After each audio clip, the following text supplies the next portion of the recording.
বিসমিল্লাহির রহমানুর রাহিম। আসসালামু আলাইকুম। রাজিয়া ডেলি লাইফে সবাইকে স্বাগতম। যে যেখান থেকে দেখছেন, আল্লাহর অশেষ রহমতে সবাই ভালো আছেন। আমিও দোয়া করি সবাই ভালো থাকুন।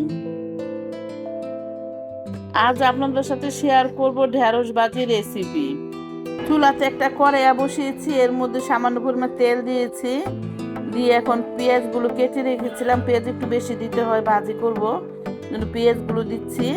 দিয়ে একটু নেড়ে চেড়ে দিচ্ছি।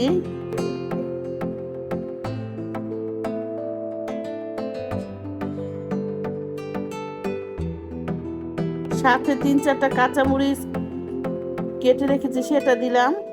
দিয়ে একটু নেড়ে চেড়ে দিচ্ছি।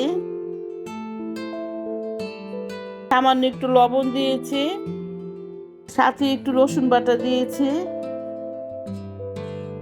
অল্প পরিমাণ একটু হলুদ গুঁড়ো দিচ্ছি, সাথে একটা ডিম ফেটে দিয়ে দিলাম। ডিমটা আর পেঁয়াজগুলো একটু ভাজা ভাজা করছি। ঢেঁড়সগুলো সুন্দর করে ধুয়ে নিয়েছি, ধুয়ে পানি ঝরিয়ে এগুলো ছোট ছোট করে কেটে নিয়েছি। এখানে আধা কেজি পরিমাণ ঢেঁড়স আছে, এর মধ্যে 4-5টা ঢেঁড়স বাতি হয়ে গেছে, ফেলে দিয়েছি। ঢেঁড়সগুলো সেগুলো দিয়ে দিচ্ছি। ডিম দিয়ে ঢেঁড়স ভাজিটা করলে খেতে অসাধারণ হয়। আপনার ইচ্ছা করলে ডিম দিয়ে খেতে পারেন। সবজি এখন এত দাম, 60 টাকা, 50 টাকা, 60 টাকা কেজি ঢেঁড়স, তার মধ্যে 4-5টাই শক্ত হয়ে গেছে, ফেলে দিতে হয়েছে। এত দামি সবজি ফেলে দিত মায়া হয়, কি করব, খাওয়া যাবে না, ফেলে দিতেই হবে।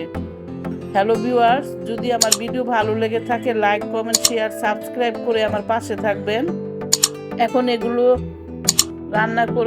রান্না করা হয়ে গেছে, দেখাচ্ছি আপনাদের দেখতে কেমন হয়েছে। হ্যালো ভিউয়ার্স, দেখেন এটার লুকটা, দেখতে খুবই অসাধারণ হয়েছে, খেতে এটা অনেক মজা হয়েছে। আপনি এভাবে ঢেঁড়স ভাজি রান্না করে খাবেন। ঢেঁড়স তরকারির মধ্যে প্রচুর পরিমাণে ভিটামিন থাকে। আপনারা প্রতিদিন ঢেঁড়স ভাজি কিছু না কিছু তরকারি রান্না করে খাবেন, প্রচুর ভিটামিন পাবেন।